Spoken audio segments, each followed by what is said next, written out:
abrindo aqui o Plantão Médico Bandeirantes de hoje, recebendo a doutora Jaqueline Schultz. Tudo bem, doutora? Como vai? Seja mais uma vez muito bem-vinda, viu? Muito obrigada, viu, Danilo? Na minha última participação, já faz alguns anos, eu me lembro que teve tanta audiência o programa que eu recebi pacientes que se interessaram pelo tratamento e participaram de um protocolo que a gente estava fazendo. E esse trabalho já foi concluído e uma taxa de sucesso elevadíssima no tratamento do tabagismo. Foi a tese de doutorado da minha aluna.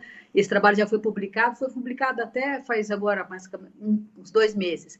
E para o mundo aprender como é que se trata o tabagismo de uma maneira adequada, com uma alta taxa de eficácia, foi 74% de cessação em 12 semanas. Então, é um privilégio, uma oportunidade de poder difundir esse conhecimento que é importante, porque realmente ao redor do mundo a taxa de eficácia no tratamento do tabagismo é muito baixa, é 30%, 40%. Isso faz com que até países como a Inglaterra queiram oferecer cigarro eletrônico como um tratamento do tabagismo.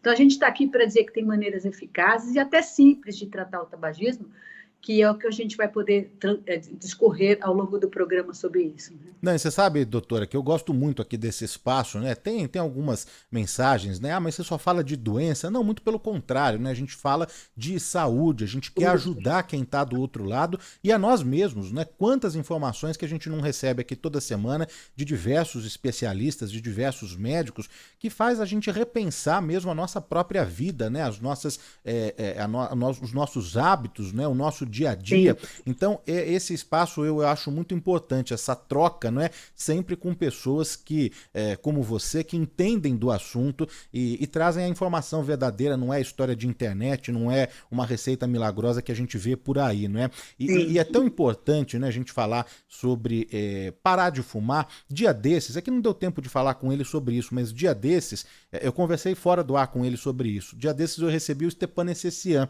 E depois de muitos anos fumando, o Stepan conseguiu largar o vício no cigarro e estava todo feliz ali, comemorando, não é? Porque mexe com o corpo, com o organismo, Sim. com a disposição, e então isso é muito legal. A gente vai falar sobre os protocolos, sobre o tratamento, mas eu queria começar falando nesse Dia Mundial Sem Tabaco, sobre o mote da campanha de 2024, né? Que é a proteção das crianças contra Sim. a interferência da indústria do tabaco. E eu fiquei bem assustado, doutora, quando eu estava lendo o Índice Global de Interferência da Indústria do Tabaco, que foi publicado pela Stop e também pelo Centro Global de Boa Governança no Controle de Tabaco, que mostrou que os esforços, né, para proteger as políticas de saúde da interferência da indústria do tabaco, elas têm se deteriorado em todo o mundo. E que traz aqui dados alarmantes que crianças com idades entre 13 e 15 anos estão utilizando produtos de tabaco e nicotina. E quando a gente fala das nossas crianças, né, eu acho que é uma preocupação ainda maior, não, doutora? Com certeza, e eu acho que essa onda toda veio, vamos dizer assim, porque a gente vinha num processo de avanço. O consumo do cigarro ao redor do mundo, no Brasil, então a gente é campeão nesse quesito em redução do número de fumantes em função das políticas públicas adotadas ao longo de mais de 30 anos, todas muito eficientes. Acontece que com o cigarro eletrônico, eles encontraram um mote que é exatamente isso. Vamos trocar o cigarro convencional pelo eletrônico. Muitos países acreditaram nisso, exatamente por causa dessa taxa de eficácia na cessação baixa, eu diria, né? 30%, 40%, em lugar que chega até a ser 20%. Então, a princípio, como não tem combustão, isso passou a ser uma ideia veiculada, mas teve um grande equívoco, né? Um erro, não sei se foi o erro de propósito ou não, foi imaginar que o produto, por não ter combustão, era seguro, porque tinha menos componentes químicos. Só que o tempo passou, na realidade, essa política pública de dizer esse aqui troca por esse, na mente das crianças, do adolescente, na população em geral que abraçou essa ideia, há uma ideia de permissividade. Se meu pai está usando, por que eu não vou usar? Então, as pessoas perderam o medo. Não tem medo do cigarro eletrônico. Quanta gente acha que isso é inócuo, não tem problema, é um cheirinho bom. Então, isso é uma permissividade que muda a atitude da população, que até então, se você vê a taxa de iniciação de cigarros convencionais aqui no Brasil, era 6, 7%, ao redor do mundo, principalmente em países de primeiro mundo, vinha caindo. Só que essas pessoas, esses adolescentes, essas crianças, migraram para o cigarro eletrônico. Hoje, países que têm legislação, vamos dizer assim, que permite a comercialização, são cerca de 80 países. e 44, como o Brasil, a legislação é restritiva, não se pode comercializar por se entender que isso coloca em risco a política pública, até porque esse produto, qual o benefício que traz para o consumidor? Nenhum, só doença, problema de saúde. Então, a indústria interfere pesadamente. Inclusive, até vou contar um episódio que aconteceu comigo. A interferência da indústria é tão grande que no Medscape, que é um site de orientação médica, de divulgação de trabalhos médicos para que você faça uma atualização contínua, né, de saúde. E há uns 2 meses eu recebi um e-mail que eu faço atualizações nisso para falar de outros assuntos de cardiologia, diabetes, hipertensão, ou seja, assuntos da minha especialidade. E tinha tabagismo que eu vi pela primeira vez. Tinham 4 ou 5 perguntas. Quando eu fui ler as perguntas, todas tinham um viés enorme, querendo indicar que, se você não consegue fazer seu paciente parar de fumar, indique o cigarro eletrônico. Eu estava estarrecida, fui respondendo as perguntas, assim, estarrecida, e fui clicando e tirando print das telas, porque eu não estava acreditando no que eu estava vendo. No final, a Medscape tinha apoio da Philip Morris, que é uma empresa que produz o tabaco aquecido, que é uma forma de cigarro eletrônico, entre aspas, né? Um dispositivo desses alternativos de oferta de nicotina.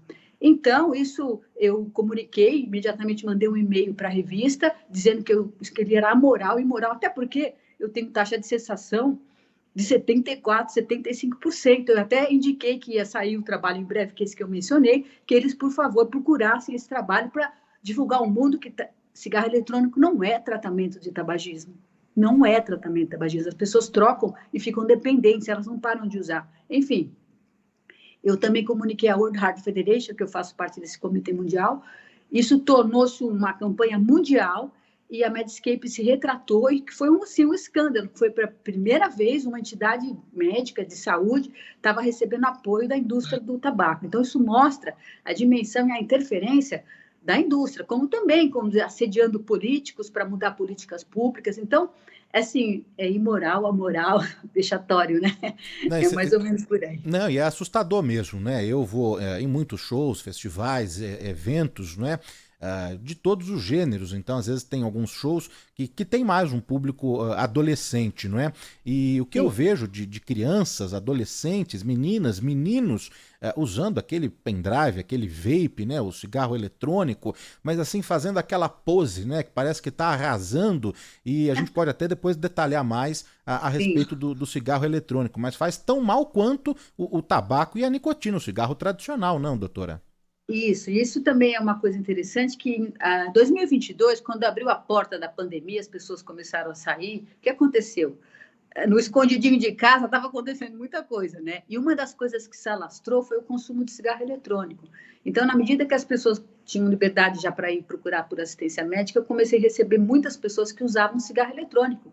E, assim, uns eram nunca fumantes, nunca tinham experimentado cigarro, outros fizeram a transição do cigarro eletrônico, do cigarro comum para o convencional, só que todos vinham com uma sensação muito clara de alta dependência. Então, esses produtos, ao longo do tempo, o cigarro eletrônico já tem desde os anos 2004, 2005, 2009, por exemplo, já tem até a lei brasileira, que é da Anvisa, que já proibia a comercialização. Estou falando de 2009. Mas o produto, ao longo do tempo, foi aperfeiçoado. Em 2017, saiu o sal de nicotina, que é o que, basicamente, hoje os jovens têm, que esse produto tem uma capacidade de oferta de nicotina absurdamente elevada, mais que do cigarro convencional.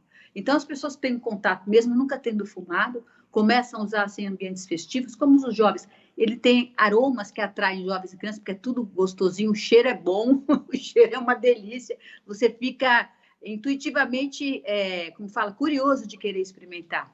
E aí o indivíduo começa com essa sensação, só que esse produto, ele libera nicotina em altíssima concentração, 35, 50 miligramas. Tem os de 20 também, que são liberados em muitos países. Mas a pessoa começa com o de 20 e não se satisfaz. Automaticamente ela vai no câmbio negro, até nesses países mesmo, que o comércio ilegal corre solto nesses lugares. Inclusive, os jovens adolescentes compram do comércio ilegal, apesar do produto ser legal, porque o produto legal não oferece o que as pessoas estão precisando, que é quanto mais tem, mais quer.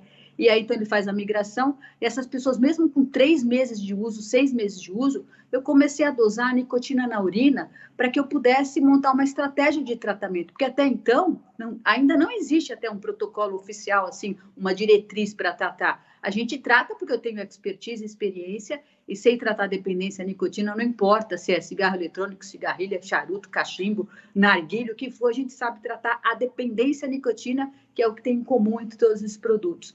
E aí eu dosei a nicotina na urina, essas pessoas, o teste era semi-quantitativo, era não usuário, usuário leve, usuário moderado e usuário intenso. Todo mundo usuário intenso. Falei, meu Deus, o que é isso? Aí, claro que eu, observando isso, eu dei tratamento para gente grande mesmo, né? E estou falando de pessoas que 19, 20, 21, 24, 25, 49, 54, né?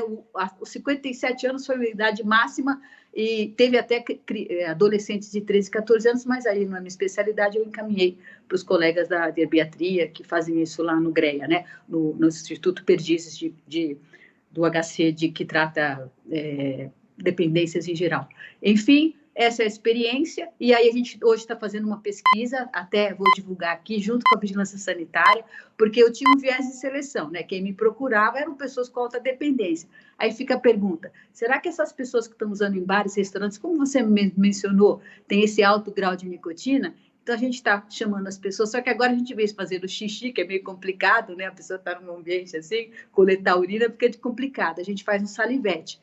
E já tem pelo menos uns 150, o pessoal da Vigilância Sanitária, que foram meus parceiros na linha de fumo, que a gente fez uma pesquisa sobre o impacto da linha de fumo na saúde, mediu nos garçons, nos trabalhadores o monóxido, antes e depois da lei, e viu que ficou maravilhoso. Agora o pessoal da Vigilância Sanitária, a Cris Megide, toda a equipe, a Ilane, as meninas todas estão andando pelo estado de São Paulo, já foram em rodeio, Lollapalooza, e convida as pessoas para participar. Em breve a gente vai poder mostrar, mas os resultados são basicamente muito consistentes com o dado anterior que a gente tinha visto, altíssima concentração de nicotina, semelhante ou maior de quem fuma 20 cigarros por dia, sendo que muita gente nunca fumou. Isso é assustador, né? Uau, tem muitas perguntas aqui, muitas dúvidas dos nossos ouvintes, chegando aqui no nosso chat do YouTube, também do WhatsApp. Vamos repassar aqui a doutora Jaqueline Schultz, mas antes você estava falando sobre o vício, né?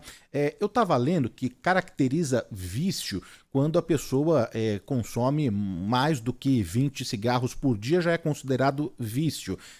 Agora, uma pessoa que fuma um cigarro por dia não é vício? Qual que é o parâmetro para determinar se é vício ou se não é vício, doutora?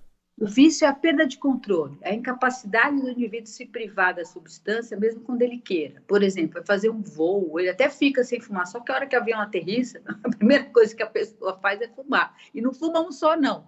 Fuma 2, 3. Então, ela tem a capacidade de suportar por algum período, mas não indeterminadamente. Isso é vício. E o que é pior, além desse descontrole, existe uma série de sintomas desagradáveis. Então, isso mostra que ainda, além da falta de controle, tem abstinência. E aí o indivíduo começa a ficar irritado, todo mundo já que conviveu com fumante sabe como é que é, né? O indivíduo, às vezes, é privado e quando tem voo, né? Você percebe claramente isso. Ou mesmo quando um fumante é hospitalizado, aquele cara que quer ir embora, mesmo doente, correndo risco de vida, o cara não quer cooperar com o tratamento, você vai olhar, tem alguma coisa por trás disso e geralmente porque os sintomas são desagradáveis. Então, a dependência à nicotina, ela é assim, ela se instala de forma rápida e os sintomas são muito precoces. E do eletrônico, com o sal de nicotina, os sintomas de abstinência são mais intensos ainda, dando uma sensação de descontrole total. E como ele tem facilidade de uso, a pessoa fica totalmente, vamos dizer assim, vendida, né? Pode-se dizer assim. Ele não tem controle sobre a situação, passa a usar em qualquer ambiente, em qualquer lugar, vira de costas, dá para usar porque não deixa cheiro, assim, nada que incomode. Então, isso é dependência, perda de controle. Claro que tem indivíduos que, por questões sociais restritivas, o cigarro acaba fazendo isso, mas eu tenho pacientes que fumam 5 cigarros e são altamente dependentes. Eles ritualizam tanto o cigarro que no momento especial do dia, 5 cigarros. Então, você precisa de uma abordagem para que o indivíduo também se libere. O consumo é um marcador de dependência, sim, mas não é exclusivo, por conta de, principalmente em relação ao cigarro, das restrições sociais que o indivíduo acaba se adaptando, mas isso não quer dizer porque ele consome poucos cigarros que ele não tenha dependência, tá?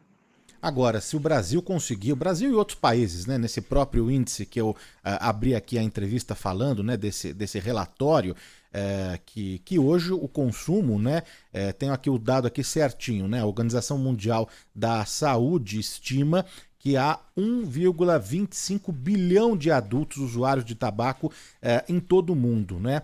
Mostra também um declínio contínuo nas taxas de consumo de tabaco, e o Brasil ele é colocado aqui como um exemplo de sucesso, o Brasil e a Holanda, né? O Brasil acho que já conseguiu reduzir aí 35% e a Holanda precisa atingir a meta de 30%, né? Acho que isso fruto da lei antifumo, das campanhas e tudo mais. Mas agora, então, entra esse outro vilão, que é o cigarro eletrônico, que esse você consegue fumar, como você disse, né, doutora, em qualquer lugar, né? Uma casa de shows que é fechada, que você não pode usar o cigarro convencional, existe o cigarro eletrônico, que não existe ainda uma legislação específica, né? Não existe, sim. A lei Existe? antifumo, tanto federal e estadual, é proibido. Até faço uma alerta aqui para donos de bares e restaurantes. Por isso que a Vigilância Sanitária está fazendo esse trabalho, para reiterar que o uso do cigarro eletrônico também é proibido. Eu até fiquei feliz, porque eu fui na formatura do meu filho em 2022 e eu fui na formatura do outro agora em 2024. Em 2022, o negócio estava perdido, todo mundo usando. E agora, nessa já de 2024, foi em dezembro, 2023, desculpa, em dezembro, já tinha sinalizações e mencionava claramente em eventos que o cigarro eletrônico é proibido. E deve ser mesmo, sabe por quê? Porque já tem um monte de trabalho mostrando que ele contamina o ambiente. Ele tem fumos secundários, exposição passiva, e ele tem muita nitrosamina e material particulado ultrafino, que a gente chama, que é uma partícula que é mais lesiva ainda. É ruim, né? O outro é ruim, esse também é ruim, mas esse tem uma partícula que a gente chama nanopartícula. Como ela é muito, muito, muito, muito pequena, estou falando de 0,9 micras, assim, é uma coisa absurdamente minúscula, né?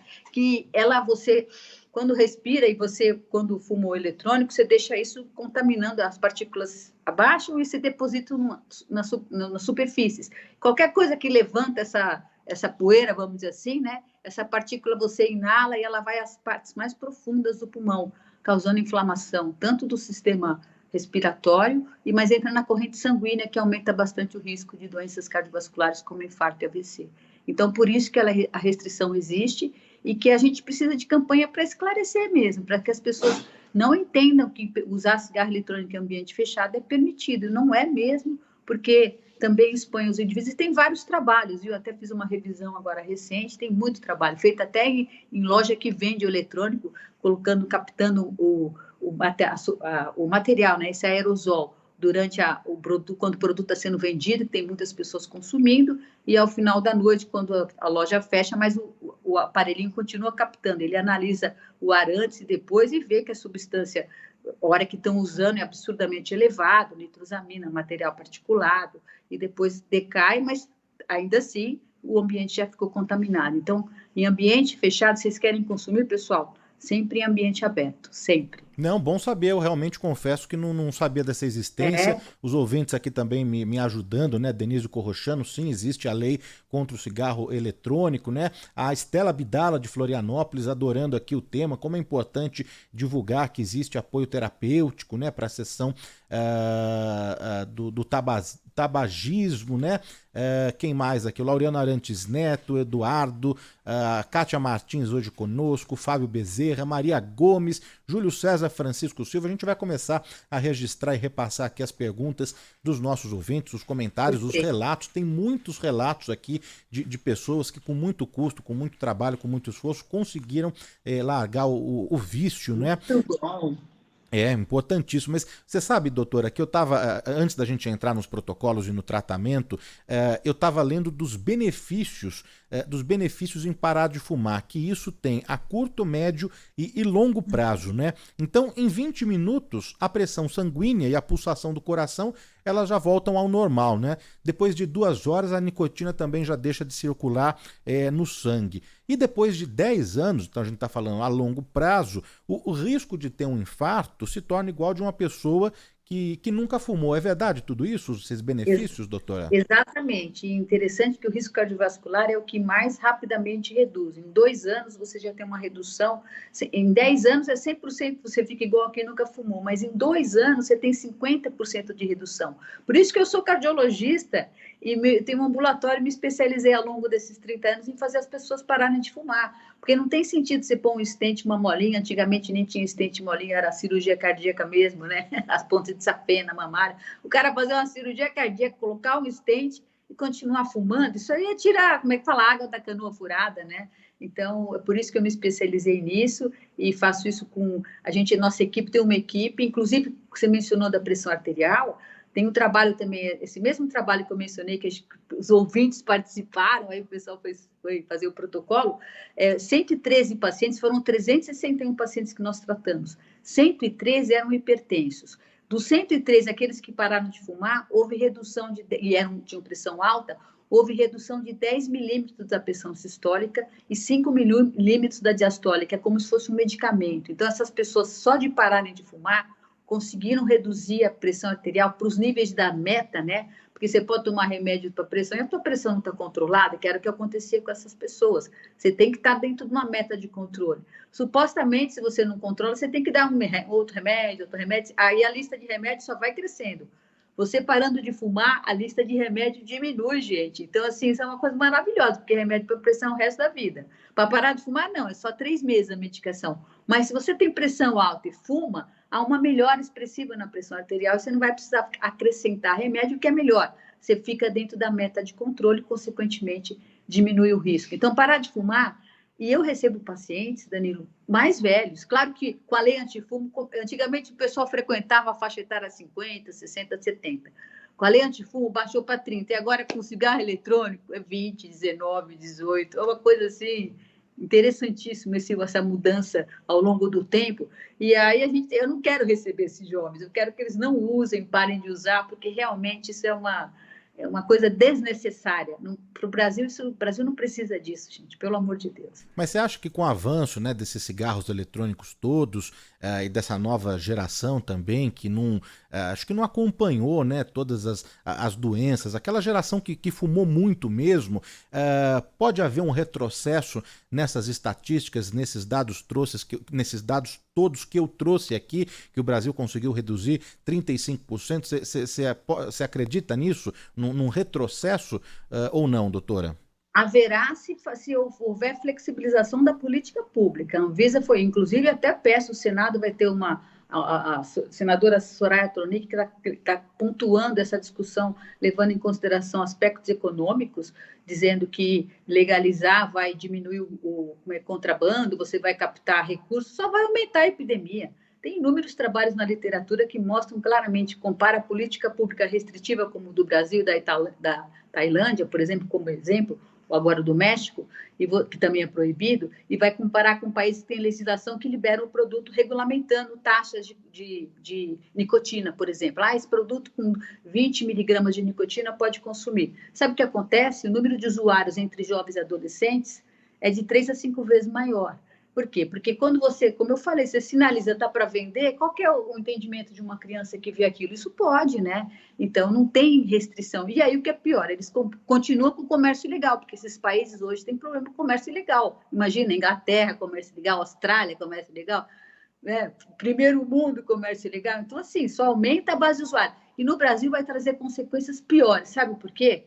Pela desigualdade social.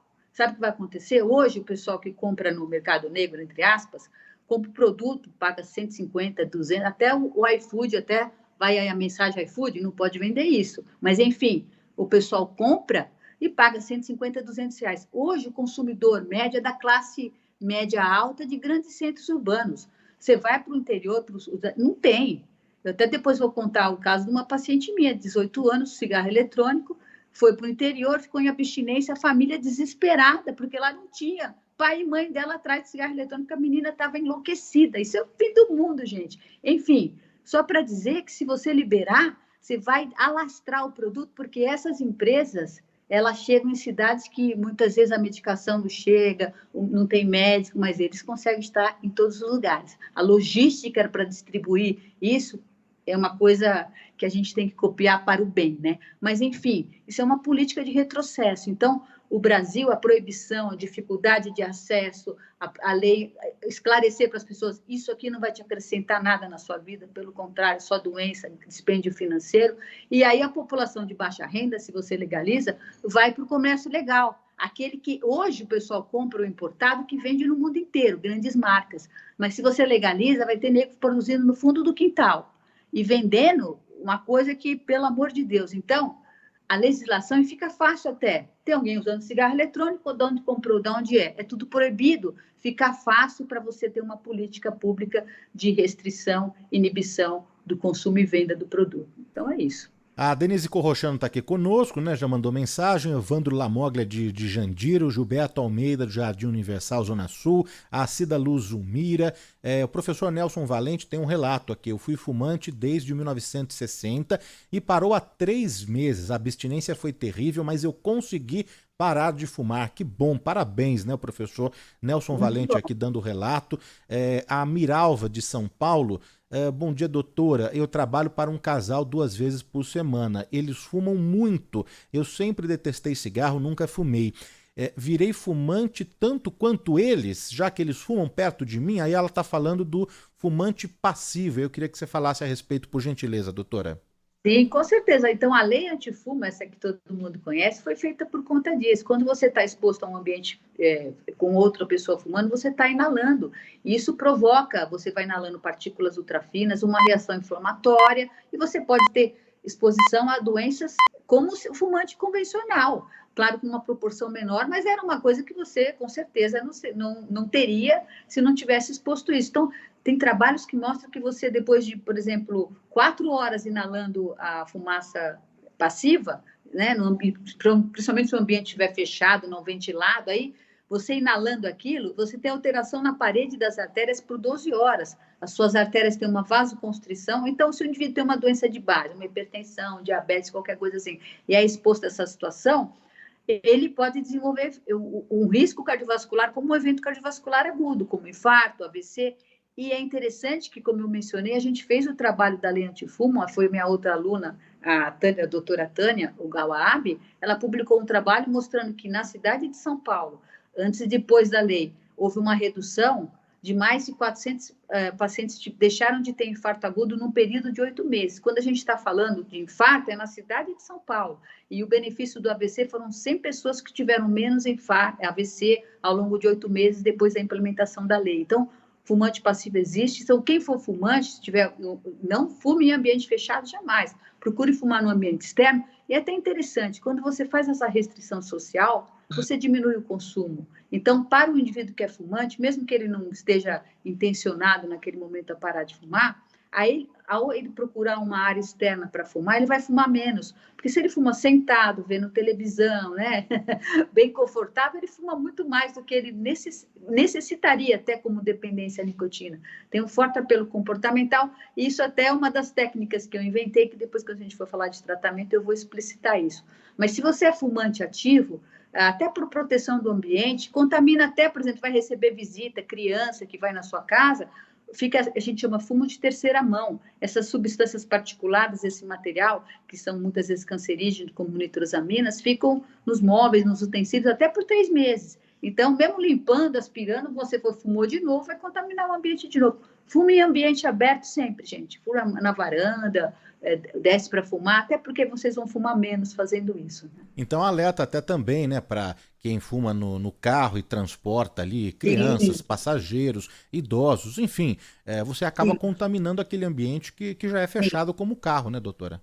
Exatamente isso. Tem muitos trabalhos isso do fumo de terceira mão. Aliás, começou até em pesquisa em carro, né? O pai e a mãe fumava, depois que deixava o filho, fumava dentro do carro, aquela abstinência desesperadora, né? Mas realmente não pode. Sai do carro, fuma, entra no carro, segue seu destino. Essa é a ideia. A Silvia Crisante conosco, o Vivaldo Junqueira, o André HQ chegando também aqui na nossa live. Estamos transmitindo ao vivo por imagens no YouTube e no Facebook. Regina Barros de São Carlos também. A Maria Gomes falando, né? Doutor, eu só fumo 2 cigarros por dia, seria bom eu parar, né? É claro, né, que o fumo em excesso não é bom, mas fumo de nenhuma forma, né? Nem 2 cigarros por dia, né, doutora? Como ela Eu tá... vou dar uma dica para ela. É, Geralmente, esses fumantes de poucos cigarros, eles fazem muito ritual para fumar. E ela provavelmente não tem uma dependência à nicotina tão elevada, mas ela ritualizou a rotina dela de fumar. Então, para ela vai a dica dessa técnica que a gente inventou, que é o fumar restrito. Antigamente chamava fumar de castigo, mas aí o pessoal me condenou. Os é. médicos, não, doutor, esse nome não dá. Eu falei, não, vou mudar. Fumar restrito. O indivíduo tem que fumar sozinho, isolado, de preferência na área de serviço da casa, que tem ventilação, e em pé. Eu tenho certeza que ela, quando fuma esses 2 cigarros, ela está sentada confortavelmente, é o momento de relaxamento que ela imagina, e ela enfiou o cigarro no meio disso. Então, assim, para facilitar, para desapegar, toda vez que você for fumar, esses 2 que você está falando, fuma desse jeito, em pé parado, olhando a parede. Eu tenho certeza que você não vai achar nada de bom nisso, é um bom caminho para você se desvencilhar. E caso tenha dependência à nicotina, o Brasil tem a reposição de nicotina que as pessoas têm acesso de forma livre, sem prescrição, na farmácia. Então, às vezes, uma goma de nicotina, uma pastilha de nicotina, pode aliviar os sintomas de abstinência para quem tem uma dependência que não tem um consumo elevado, pontual como essa situação. Então, primeira técnica é do desapega. Vai lá fumar de pé, parado olhando a parede, que você vai ver que eu estou fazendo aqui, meu Deus do céu. Você tira o glamour do fumar, sabe? Tem que tirar o glamour do fumar.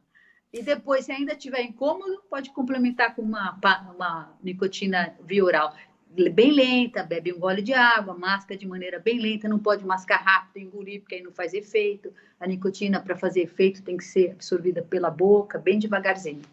Continuar atendendo aqui os nossos ouvintes, o Walter pergunta se em ambiente onde há fumantes, adianta o uso da máscara de proteção? O melhor é que, assim, o melhor que adianta sim. Tanto é que até tem trabalhos com poluição, e poluição em geral, né? Porque o tabaco, a fumaça do cigarro, ou cigarro eletrônico, é o maior poluente de ambientes fechados internos. Mas na rua a gente tem outros poluentes. Tem trabalhos até que sugerem que as pessoas em lugares poluídos devam usar máscara. Mas, assim, eu acho que o indivíduo, até para o bem dele e para o do outro, porque também na nossa pesquisa da lei antifumo, isso é interessante. A gente dosou, lembra que eu falei que o pessoal da Vigilância Sanitária fez a pesquisa para mim? Então, a gente dosava em fumantes, coletava o material, né? Monóxido de fumantes e não fumantes antes e depois da lei. Olha que interessante. Os fumantes, a média de monóxido de carbono no ar respirado era 14 partes por milhão pré-lei. Dos garçons que não fumavam, era 6 partes por milhão, porque eles estavam inalando a fumaça daquele lugar. 3 meses depois, após a implementação da lei, a gente mediu o monóxido do ambiente, que reduziu, e mediu nessas pessoas de novo. Os fumantes que ainda continuavam fumantes, o monóxido caiu de 14 para 9. Ou seja, ele era fumante ativo e era fumante passivo. Os não fumantes caiu de 6 para 3. Por isso que a gente até usa, quando eu vou fazer o tratamento no paciente, eu uso esse monóxido. Está fumando, parou de fumar, tem que dar 3 ou menos, porque é o padrão de monóxido esperado para pessoas que não fumam e não estão num ambiente contaminado. Então, assim, eu diria que ele deveria solicitar, né, para as pessoas respeitarem a lei antifumo, mesmo que não seja um ambiente coletivo, na casa mesmo, né? Você vai querer contaminar a sua família, seus parentes, né? Não dá, né? Pelo amor de Deus, né? A gente vai começar a repassar aqui as mensagens de áudio para a doutora Jaqueline Schulz, nossa convidada de hoje do Plantão Médico Bandeirantes, do bom e do melhor, esse quadro de saúde, de prestação de serviço, ajudando, não é, a todos os ouvintes, aqueles que fumam, que não fumam também, porque sempre, né, tenho certeza que conhece alguém no seu círculo de convivência que fuma o cigarro tradicional ou então o cigarro eletrônico, né, doutora, falando sobre o Dia Mundial Sem Tabaco. A gente vai começar a rodar aqui a participação do ouvinte Bandeirantes em áudio. Vamos para a primeira aqui, vamos lá. Danilo, pergunte para a médica algo importante. Eu visitava um médico que parou de fumar, depois ele estava magro, dançava, praticava esporte, mas infelizmente ele infartou, provavelmente consequência do tabagismo. Então, quem fuma por um bom tempo tem essa consequência como inevitável Ou tem como reverter isso? Porque parece que eu acho que depois que você fumou muito, a conta sempre vem, mesmo depois que para. Obrigado, Evandro Lamolha, aqui de Jandira.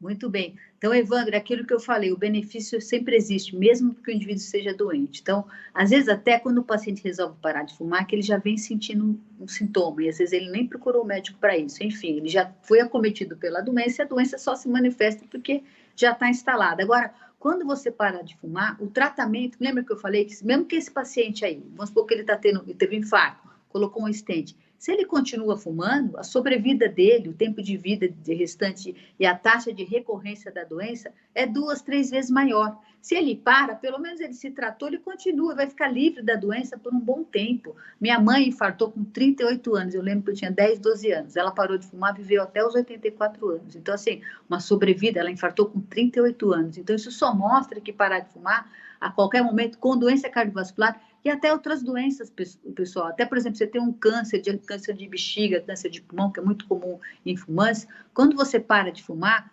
a melhora do tratamento, a resposta terapêutica, a própria qualidade de vida é melhor, você vai viver melhor. Agora, uma coisa eu digo, se o indivíduo tem uma doença dessa gravidade e continua fumando, só mostra que ele é muito dependente. E aí o sofrimento para parar de fumar, muitas vezes é o que impede ele de conseguir. Então, por favor, quem está diante de um parente nessa situação, procure, fale para essa pessoa que tem tratamento adequado, as pessoas não sofrem para parar de fumar, elas ficam aliviadas, porque no íntimo elas sabem que elas não devem fumar, e até se livra da culpa, mas para isso tem que tratar a abstinência castiga, a pessoa sofre para parar de fumar, gente, sofre mesmo, ela fica angustiada, não consegue se concentrar, tem fome excessiva, quer comer o mundo, né, a parede, até se puder. Então, assim, a abstinência à nicotina faz o indivíduo sofrer, mas tem tratamento eficaz. Então, não sofra para parar de fumar. Se adoeceu, procure até pacientes com DPOC, gente, que é aquele enfisema. Às vezes o cara está quase sem respirar, ele para de fumar. Eu fico assim impressionada que eu peço até para os pacientes fazerem depoimento, porque a melhora é significativa. Eu já fiz pacientes de 82 anos parar de fumar. Sempre tem melhora. Claro que quanto mais precoce, melhor. Mas parar de fumar é bom a qualquer tempo. Principalmente tratando a abstinência, que é o que dificulta a cessação e muitas vezes faz com que as pessoas acabem voltando a fumar. Tem muita gente pedindo aqui ajuda, não é? A gente vai entrar na parte dos protocolos, do tratamento. José Alexandre Galvão, só de falar me dá vontade, eu não consigo largar de jeito nenhum. Tem ouvinte aqui perguntando também sobre o adesivo. Deixa eu ver se eu acho aqui. O Fábio Miguel, uso adesivo de nicotina desde 2010. Não consigo largar o adesivo. A gente já vai entrar no tratamento, nos protocolos, mas ainda tem duas mensagens aqui que dá pra gente juntar. A primeira é de áudio e a segunda de texto. Vamos ouvir primeiro aqui a de áudio. Bom dia a todos. Meu nome é José Ribeiro, eu Iguatemizo na Unesp São Paulo. Minha pergunta é a seguinte: o combate ao fumo nos maços de cigarros, isso aí deu certo até, em parte. Causa um certo impacto. Agora, e contra os vapers, que a garotada está usando muito e praticamente não há campanha alguma contra isso? Obrigado. E aí eu vou emendar com a pergunta de texto do Sidney, do Cid de Florianópolis, né? Não faltaria uma campanha governamental deixando claro que não existe dose segura para cigarro convencional ou eletrônico? Perfeito, está faltando mesmo. E assim, nessa nova resolução da Anvisa, que ratificou aquela de 2009, que proibia já a comercialização, está incluída uma campanha forte de conscientização, porque as pessoas mudam, como o Brasil mudou? O Brasil mudou porque as pessoas começaram a conhecer. A lei antifumo do Estado de São Paulo pegou porque a gente mediu o monóxido, as pessoas foram ver como o ambiente ficou melhor, diziam que o comércio ia ter menor, o pessoal do sindicato dos bares e restaurantes, depois eles até falaram, não, melhorou, as pessoas consomem mais, o ambiente fica mais agradável, as pessoas ficam mais tempo no lugar, ou seja, foi muito melhor. Então, campanha educativa, esclarecendo que, como eu estou falando aqui, eu medi o xixi lá no pessoal que usa eletrônico, eu estou medindo a saliva, eu estou estarrecida com a quantidade de nicotina que tem, e as pessoas, quando vão aumentando o consumo, percebem que estão totalmente dependentes, que altera comportamento se não pode usar o produto, que cada vez precisa usar o produto mais. Então, ele está coberto de razão. Está faltando campanha, mas eu acredito que vai começar em breve, em função da ratificação dessa lei, embora tenha esse processo no Senado aí, eu tenho certeza que os senadores do Brasil não vão querer que essa política pública campeã, que é a política pública brasileira, seja modificada, porque isso só vai trazer dinheiro no bolso de algumas pessoas e vai acabar com o SUS, né? Porque o SUS já está pressionado. Você vai colocar uma leva de pessoas que nunca fumaram para se tratar de dependência à nicotina, porque está viciado no eletrônico, isso aí é um tiro no pé, que eu nem sei. Eu acho que é até imoral. Acho que se fosse essa senadora, tirava esse processo de votação, porque realmente é vergonhoso, vexatório, né? O Antônio Lino de Itaquera, bom dia, doutora. Fumei dos 17 aos 45. Depois de um susto, uma pneumonia, parei imediatamente. Já são 25 anos de abstinência. Hoje faço atividade física, inclusive corrida, onde exige muito fôlego. Depoimento do Antônio Lino. Danilo, parei de fumar há 25 anos. De uma vez só fumei 20 anos direto. Estou bem, mas fiquei com asma leve, né? O Francesco de Itanhaém. Aurélio Ligotti, me livrei desse vício há 13 anos.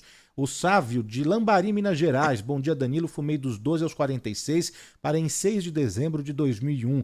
Nos últimos tempos de fumante, fumava de 3 a 4 maços por dia. Chegava ao absurdo de fumar debaixo do chuveiro. Colocava o cigarro na soleira do basculante, dava uma tragada e voltava para debaixo do chuveiro, né? Já são 23 anos sem cigarro. Vanderlei de São Paulo também, já parei várias vezes de fumar, o cigarro nunca me pegou. Quando via fumando um maço por dia, eu parava. O Antônio Lino já registrei, a Araci do Jaguaré também está adorando a entrevista, Maria Nelene Dias, Yara de São Bernardo está pedindo para falar sobre o narguilé ou narguilé, se é também tão prejudicial à saúde quanto o convencional e o eletrônico. Tá, então vamos começar sobre o narguilé, depois eu vou falando mais de tratamentos, tá? O narguilé, gente, é péssimo, né? Foi também uma reinvenção da indústria que começou a saborizar aquele tabaquinho que você coloca em cima, tem um carvão, aquilo ali depois passa numa garrafinha de água, as pessoas puxam pela mangueira, então aquela combustão que está tendo em cima, queimando o tabaco com um monte de essência cheirosa, agradável, tudo bom, né? Cheirinho bom, passa naquela água que o povo falava, isso aqui filtra nada, gente. Uma sessão de narguilé é como se fumar quase sem cigarros. Tem muito mais produto químico, e a próprio alcatrão, monóxido de carbono, nicotina, do que o cigarro convencional. Então, é só um pega-rapaz, né? Porque como a propaganda era proibido, e através disso as pessoas começam a ter contato com a nicotina, se tornam viciadas, porque fumar aquele trombone não dá para fumar todo dia, é só no ambiente social que se fuma, só que a dependência se instala e o cara, o que ele faz? Se for jovem, migra para o eletrônico. Tem muita migração para eletrônico de jovem que começou com narguilé. E se for, e às vezes dependendo da renda do indivíduo, ele vai para o cigarro convencional. Então, é um atrativo para pegar as pessoas. Então, faz muito mal à saúde e dá dependência à nicotina. Sem contar que você compartilhar, você ainda dissemina bactéria, vírus, Covid, né? A micobactéria da tuberculose, ou seja, né? Pelo amor de Deus, gente. O meu é enfeite. Eu tenho um narguilé lindo na minha casa, né? Que é um enfeite bem bonito. Doutora, tô com medo de não dar tempo. Vamos começar a falar agora e entrar na parte do protocolo, do tratamento. Tem ouvinte falando que não consegue deixar o adesivo. O que existe hoje de mais eficaz mesmo no combate e no tratamento para o tabagismo? Tá. Dependência ao adesivo é relativamente baixa, até porque você tem um processo de desmame. Não sei exatamente o que aconteceu com ele. Depois, se ele até quiser me mandar a mensagem para eu orientá-lo de como ele pode se desvencilhar disso. Um aspecto que é importante também, muitos fumantes que dificulta a cessação, é sempre um quadro de humor relacionado ao consumo, depressão, ansiedade. Quem usa o cigarro como remédio tem muita dificuldade em pensar em se livrar do cigarro. Então, lembre dessa questão, tem abordagem também. E assim, no geral, eu diria para as pessoas que estão querendo parar de fumar, vou ensinar a minha técnica, tá? A minha técnica, ela vai reduzir consumo e preparar vocês para procurarem ajuda. Tem no maço de cigarro, gente. No 0800, vocês ligam e perguntam, porque o Brasil tem tratamento para tabagismo oferecido pelo SUS. Então, se você chega fumando menos, facilita bastante, porque até a carga de adesivo, de nicotina que você vai ter que usar vai ser menor, porque você já está num processo de desmame. Eu costumo dizer que essa técnica faz com que você chegue na sua cota química. O que é cota química? Aquela quantidade de nicotina realmente que você precisa estar recebendo diariamente para não manifestar abstinência, né? Para você não ficar com esses sintomas que são desconfortáveis. Mas você elimina de 30% a 50% de consumo de cigarros porque está no piloto automático. Então, a técnica é, quer fumar? Jamais fume dirigindo. Para o carro, desce do carro e fuma. Fuma antes de entrar no carro, segue seu percurso. Não fume dirigindo. Em casa, estabeleça a área de serviço para fumar. Não é varanda, não, sacada, sentado. Sempre em pé e olhando a parede. Fala, doutora, mas por que eu vou olhar a parede? Para não se distrair. Provavelmente você vai dar 2, 3 tragos no cigarro e vai querer jogar o cigarro. E não pode apagar e acender o cigarro, hein? Tem que jogar fora. Porque a sua cota química são aquelas primeiras tragadas. Se você está sentado, comendo, bebendo, mexendo no celular, vendo televisão, você fuma um atrás do outro sem nem perceber. O cigarro queima, quem é fumante de muitos cigarros fala, doutor, eu acendi um, estava outro aceso no cinzeiro. Então, fumem prestando atenção. Essa técnica, ela reduz de 30% a 50%. A taxa de adesão é de 75%, de cada 100 pessoas que vão tentar, 75 vão aderir, e olha que máximo. Pode até ser que tenha aí uns 10 a 14% de pessoas que consigam só com a técnica parar de fumar. E aqueles que não, a maioria que não vai conseguir parar, vai fumar menos. E é para esses que aí fica mais fácil procurar ajuda através do SUS ou do plano de saúde que tiver, procurar ajuda específica para conseguir se livrar do restante. Ah, doutora, eu não consigo usar a técnica porque eu fico aflito. Procure um médico para tratar a sua ansiedade, que tratando a ansiedade você consegue evoluir e conseguir usar a técnica para fumar menos, para se preparar para parar de fumar no segundo momento. Então, a técnica fumar restrito funciona. Então, se você quer fazer alguma coisa, já reduz o consumo, se prepare para parar de fumar. Eu vou deixar aqui o Instagram da doutora Jaqueline Schuss, todo mundo perguntando, é DRA de doutora Jaque.Schulz. Schulz se escreve SCHOLZ. Então é doutora Jaque.Schulz. Tá lá no meu Instagram também, tá marcado ali o perfil da doutora, não é? Então, doutora Jaque.Schulz, e tem um outro também que é deixar_fumar. Deixar_fumar, além do site www.deixardefumar.com.br. Doutora Jaqueline Schuss participando hoje conosco, falando sobre o Dia Mundial Sem Tabaco, falando sobre o cigarro convencional, falando sobre o vape, cigarro eletrônico, o narguile também, não é? E atendendo aqui os nossos ouvintes, né? A gente está com o tempo apertado aqui, mas o José Ribeiro, ele pergunta, doutora, toda pessoa fumante terá algum tipo de câncer? Ele pergunta especificamente também do câncer de pulmão. Não, não terá não, obviamente não. 50% dos fumantes provavelmente vão morrer se não pararem de fumar de alguma doença relacionada ao cigarro. Por isso que é importante parar de fumar. E assim, a pessoa não tem que parar de fumar pelo medo da doença, ela tem que parar de fumar porque ela vai ver melhor, gente. Só de você se libertar de uma dependência que te escraviza da hora que você acorda, da hora que você dorme, só pela dependência, mesmo que cigarro não causasse doença nenhuma, só de você ser dependente já é uma doença. Então, assim, a pessoa tem que pensar, vou parar de fumar, a consequência da melhora da saúde, gente, eu não preciso nem prometer, ela virá. E isso em rapidinho, 72 horas. Por quê? Porque melhora muito. A frequência cardíaca baixa, como o Danilo mencionou, a pressão arterial melhora, a respiração melhora. Você deixa de inalar ou aerosol dos eletrônicos ou fumaça, o pulmão quer ar, gente. Ar, puro de preferência, né? Então, por favor, parar de fumar a qualquer momento, a qualquer tempo. E se adoecer, porque demorou para parar de fumar, porque se parar com 40 anos não vai ter nada, 50 também não vai ter nada. Se demorar um pouco mais para parar, pode ser que tenha. Mas mesmo que tenha, parando de fumar, o tratamento da doença melhora muito, gente. Então não tem muita dúvida. Parou. É isso aí. Margarete Oda sintonizada aqui conosco, a Nelly Melo, que voltou de uma viagem incrível lá, já está de volta, a Aldélia Vido, que está se recuperando aí, melhoras para você, a Aldélia, o Douglas Vicente, a Rosemary Stranguetti, a Vanessa Garbo, Roberta Marques, o José Luiz do Nascimento, pessoal que está participando aqui conosco. A gente não vai conseguir atender a todas as mensagens, mas a entrevista na íntegra fica disponível, não é? No YouTube e também nos agregadores todos de podcast para compartilhar com aquele amigo, não é, que fuma, alguém da família, ou você mesmo, ouvinte, né, que fuma, para ouvir mais uma vez, pegar todas as dicas, todas as técnicas com a doutora Jaqueline Schultz e reforçar mais uma vez aqui, seguir a doutorajaque.schultz no Instagram e ainda o site deixardefumar.com.br. Doutora, brigadíssimo, viu, mais uma vez pelo tempo, pela disponibilidade, por falar de um assunto tão importante. Eu sempre falo isso aqui, eu nunca fumei, nunca coloquei um cigarro apagado na boca, então se isso é ser careta, que bom que eu sou careta, viu, doutora? Os caretas vivem mais e vivem melhor. Doutora, brigadíssimo mais uma vez, viu? Bom fim de semana. Obrigada, um beijo para todos. Muito obrigada, viu? Conversamos aqui no nosso plantão médico, nosso quadro de prestação de serviço de saúde com a doutora Jaqueline Schultz. A gente